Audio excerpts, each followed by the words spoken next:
You are welcome to my brief presentation on the wrong reasons why people get into entrepreneurship. For some time now, I've been explaining some concepts and issues in fundamentals of business, but I just realized that I did not deal with the basic stuffs before zooming into that. It will be important before we get into knowing the definition of business and the importance of business to even know the reasons why people get into business. All right. Why do people get into entrepreneurship? And for some, the desire for money and for wealth is the number one reason. As you will be seeing, some of the reasons why people get into entrepreneurship is wrong. And it's very, very important for us to take note of this, because you will end up investing a lot of time and energy into something that is not right, into something that might not be successful. So it might, in that context, it would have been better for you to even be an employee instead of seeking to be an entrepreneur. Don't get me wrong. Entrepreneurship is one of the most recommended parts to wealth creation. If you want to be successful, almost all financial gurus and investors, those experts in investment, will advise you to consider entrepreneurship. Okay, but most people end up getting entrepreneurship because of the wrong reasons. And in this brief video and presentation, we want to spend time discussing and thinking about some of the wrong reasons why people get into entrepreneurship. Subsequently, we'll be looking at some traits that you need probably to become a successful entrepreneur. And then we'll be looking at ways by which you can also generate some business ideas in order not to fail in our quest to be entrepreneurs. But for now, let's concentrate on some of the wrong reasons why people get into entrepreneurship. The first one is the desire to be rich and wealthy. As I've indicated much earlier, that is normally the number one reason. All right. And it is not necessarily bad. The only thing is that it is important for us to also know that almost 80% of the businesses that start fail within the first 5 years of their existence. And this is based on research. Empirical findings indicate that. Okay, so the fact that you want to be rich, you want to be wealthy, yes, it is true that entrepreneurship can help in that direction, but it also comes along with enormous risks, whereby if you are not careful or lucky, the small money or amount of money that you have you may end up losing it in your quest to be rich and wealthy. So that by itself should not be the reason why you want to get into entrepreneurship. Okay.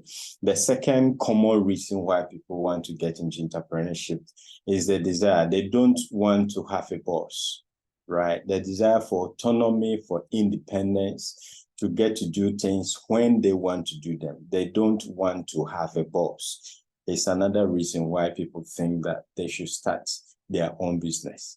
As nice as that might sound, and social media and other people may cause you to believe that that is the case of entrepreneurship, but the reality is actually different.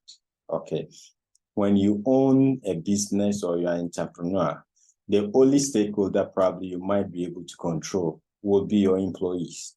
Okay, but think about the other stakeholders or other persons that you'll be dealing with as a business owner.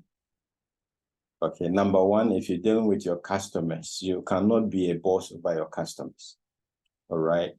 For some of the services like selling of shoes, you may have to nail down, all right, to help the customer wear his shoe in order to test whether the shoe is the right size or not.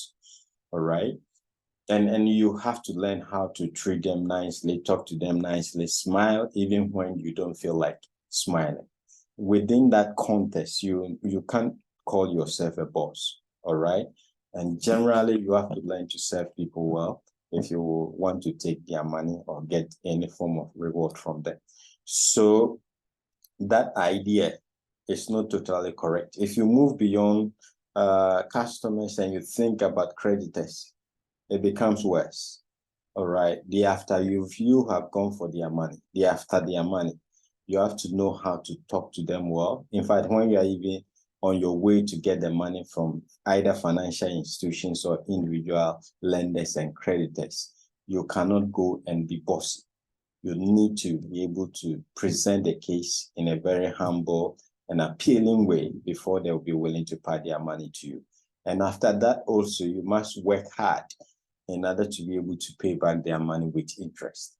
All right. And all other stakeholders. If you're dealing with regulators, you cannot behave like a boss. Okay. So beyond employees, and even with your employees, if you want to get them committed and motivated, you cannot be treating them as servants or as mere followers. You have to know how to talk to them and address them properly to get the best out of them. So this idea or this desire that you want to be your own boss, you don't want to work under anybody, is a fallacy. If you get into entrepreneurship, you have several bosses. Okay, if you were even an employee, you might just have one boss or two bosses that you have to be reporting to. But once you become an entrepreneur, there might be several other people that you have to report to and explain yourself to, and so on and so forth. Okay. The third reason is that some can't handle the 8 to 5 job. And it's close to point 2 where people decide to be their own boss. Okay, so there's this other perception that if you become a business owner or entrepreneur, you can get to sleep as long as you wish and close from work at any time that you want. Okay, in reality, if you were to talk to entrepreneurs, that is not the case. They wake up far earlier than everybody. They sleep quite late than every ordinary person. Actually, this is for those that actually want their businesses to succeed. Okay, so this idea that you hate your 8 a.m. 5 p.m. job because it's stressful, it's demanding, it's not good, because if you get into entrepreneurship, it could be far worse than that. All right. Whilst an employee can sleep to say 5 a.m. and probably prepare to work. By 1 a.m. you are awake, or 2 a.m. you are awake thinking about the next day. The strategies and tactics that you have to put in place to make sure that the business is successful. When they have closed around 5 p.m. and they are on their way, you have to stay back and take stock and strategize as to how you can expand and grow your business. So it is not appropriate to think that if you get into entrepreneurship, you can have all the time that you want to do whatever you want. It is very demanding, both in terms of energy and in terms of your time. All right. Point 4. They want to get into entrepreneurship because they love risks. All right. It's true that one of the attributes that is required to be a great entrepreneur is to be somebody that loves risks. But entrepreneurs take what is known as calculated risks. Okay, entrepreneurship is different from gambling. To be a successful entrepreneur, you have to be able to conduct research and find out whether your business idea or any idea that you want to sell is commercially makes sense. All right. You don't just want to solve problems that will not bring any return to you. So you want to test, you want to conduct market survey and find out whether this idea that you want to sell out there is something that will make commercial sense in terms of bringing some profit or return to you. So they don't just dive into anything. So if you love risks and you don't know how to use that wisely in terms of doing your analysis before getting into any decision-making mode, you are likely to fail as an entrepreneur. Okay, so entrepreneurs undertake calculated risks. They do proper analysis before finally making decisions as to whether to get into a particular type of business or not. So the desire or just being a risk lover is not enough.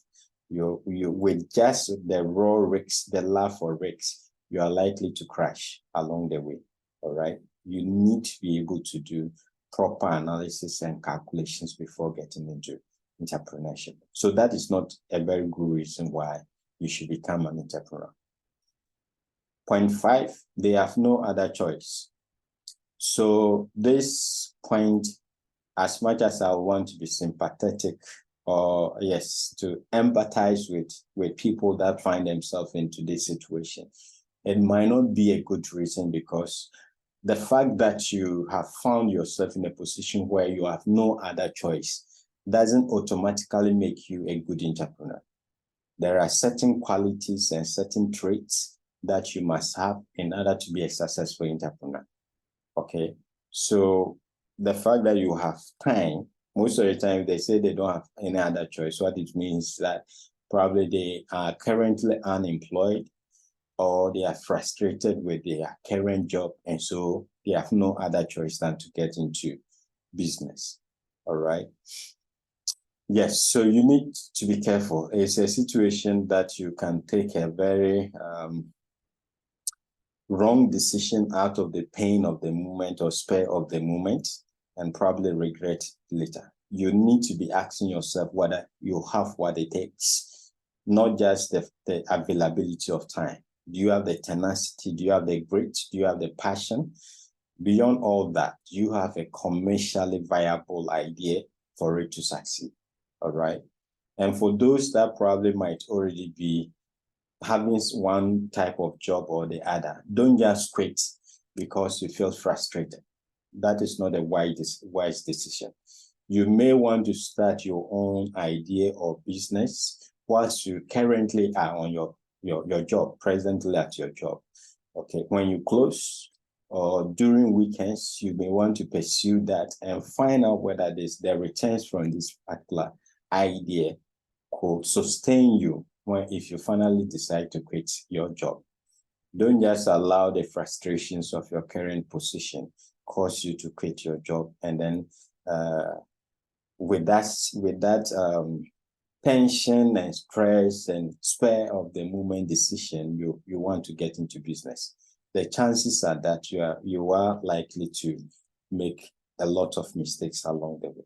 Okay, so don't let the pain and frustrations of the moment cause you to get into entrepreneurship.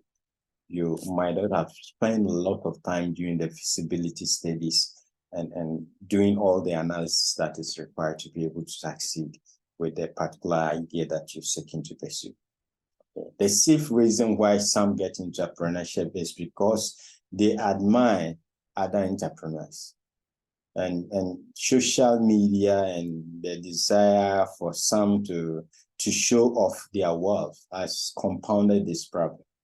Okay, yes, it's good to have vision and to have role models that you want to be, people that you want to be like, but the problem is that you don't know the total story of the people that you admire. All right, you've already seen one side of their story, maybe the success side. You don't know the heartbreaks, you don't know the challenges, you don't know the difficulties that they had to summon to become successful. All right, and whether if you were in their shoes, you could have endured some of the pain and difficulties and challenges that they survived, they dealt with to become successful. Okay, so it's very, very important for us to be careful how we admire people. In fact, the flip side of the whole issue is that sometimes the successful people that we see or entrepreneurs that we see, their success might not be coming from the business that you see them running. All right. If we pick the positive reasons or positive argument, for some, it might be as a result of inheritance. Okay, they have acquired a lot of money, and just to keep themselves busy, they decide to set up a particular type of business. Okay, from afar, you might think their wealth is coming from the business that they are running. But in natural sense, they could be making their money from other places and not just the business that you see them running. So my advice is that we want to be more careful and more cautious about how we desire to be like or wish to be like other people. We don't know the total story. All right. So seeking or your admiration for other entrepreneurs could not be a good reason. All right. You might admire them, but you may not have the qualities that they have. Okay. You might admire a certain profession, but once you've not gone through the necessary training to become like those people, the best you can do is to admire, but don't try to be like them because you don't have what it takes to be able to succeed as they have done. All right. Point 7, the other wrong reason. To some, they claim they have had an unconventional idea, an idea that has never existed before, and they think they can make it big time if they decide to pursue their own path of entrepreneurship. Once again, this has a trait that is required in order to be a successful entrepreneur. All right. You need to have an idea that's unique, but it's important for you to know that the uniqueness in entrepreneurship doesn't necessarily mean something that is out of this world. Okay. The safest way, even though I'm using safest advisedly, is to seek to be innovative instead of seeking to invent ideas. The risks associated with invention are too high for individuals like myself and you to be pursuing that. Okay, the most reasonable and path to choose is to look for an existing idea and see ways by which you can make those ideas better. As I indicated much earlier, my subsequent presentations will be ways to generate business ideas. When I do that presentation, I'll be going into details with regards to how to think about coming up with good business ideas. But for now, you want to be more skeptical about your own unconventional ideas. The chances are that those ideas have not been, or that idea has not been executed, because probably nobody will actually buy that product or service, or it won't make any commercial sense if you choose to invest into that particular idea. So you want to be careful when you have an unconventional idea, and for that reason, you want to get into entrepreneurship. It will be better for you to investigate it better, more, or probably give it more time and some reflection to see whether it makes any sense at all. All right. Then the 8th reason why some people get into entrepreneurship is because of advancement, whatever that means. For some, that means probably financial independence. They want to progress in life. They want to be able to do things as and when they wish. Okay. So yes, very close to our admiration for entrepreneurs. Most of the time, chances are that path can lead you to a lot of wealth. All right. And those that scale all the challenges will get to the point where they become financially independent. But financial independence is not a precept of entrepreneurs only. Okay, if you're an employee and you know your magic number here is basically the amount of money that you need. And if you get to that amount based on very good investments, you don't have to really work again for the rest of your life. Okay, this is something that you can do if you are even an employee, as a teacher, as a medical doctor, as a lawyer, any type of work.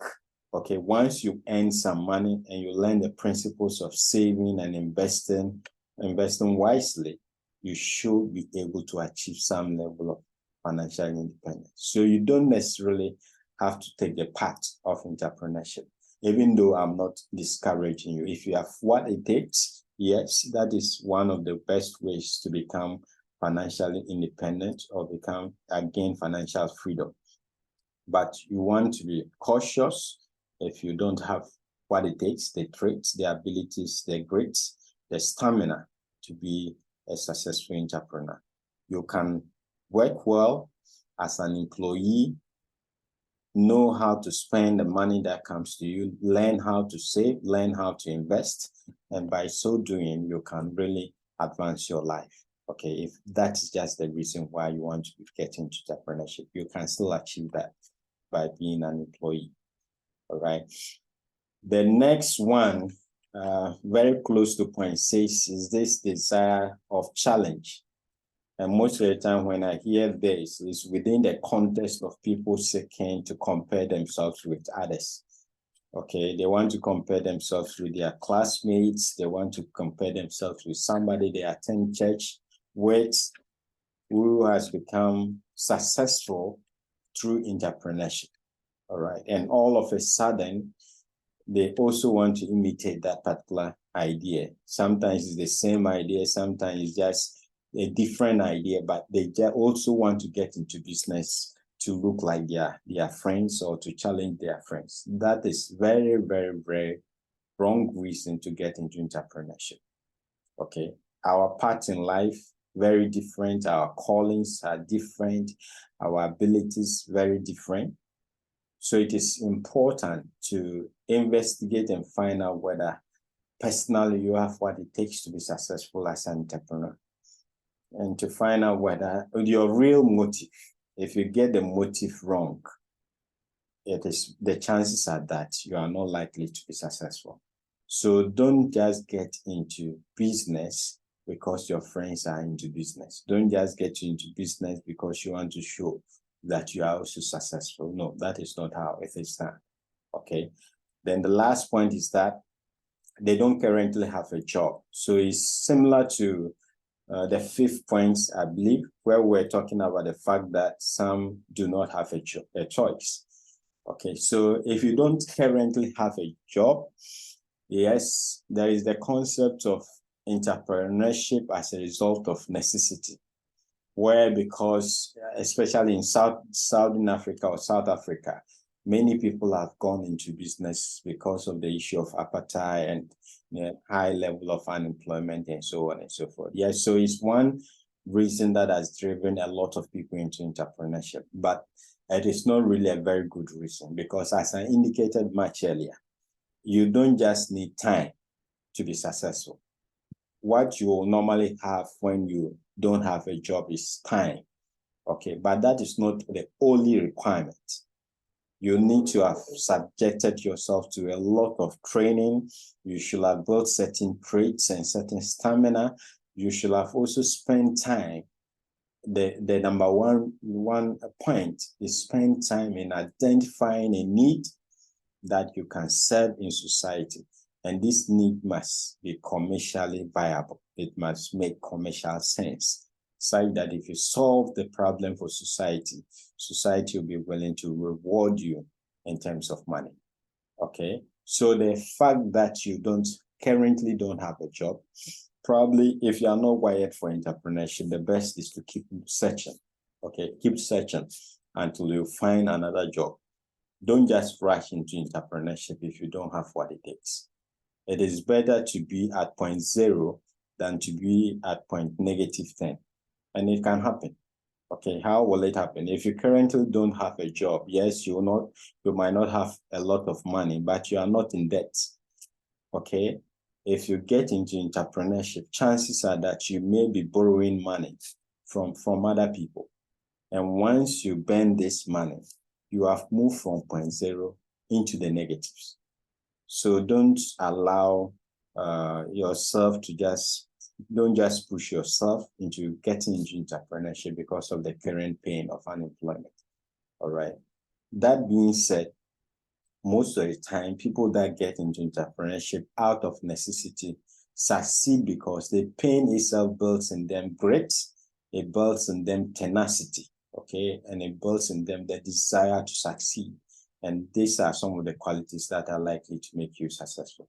But if you don't have this, and you just relying on the fact that you don't currently have a job, that alone by itself will not be a good reason. All right, so I hope this has been helpful. As I said, we might be dealing with how to generate business ideas, so we might touch on some traits of successful entrepreneurship before we get back to our main lectures on the fundamentals of business. I think these foundations are necessary before we talk about the bigger issues as far as business management is concerned. So thank you very much for your attention.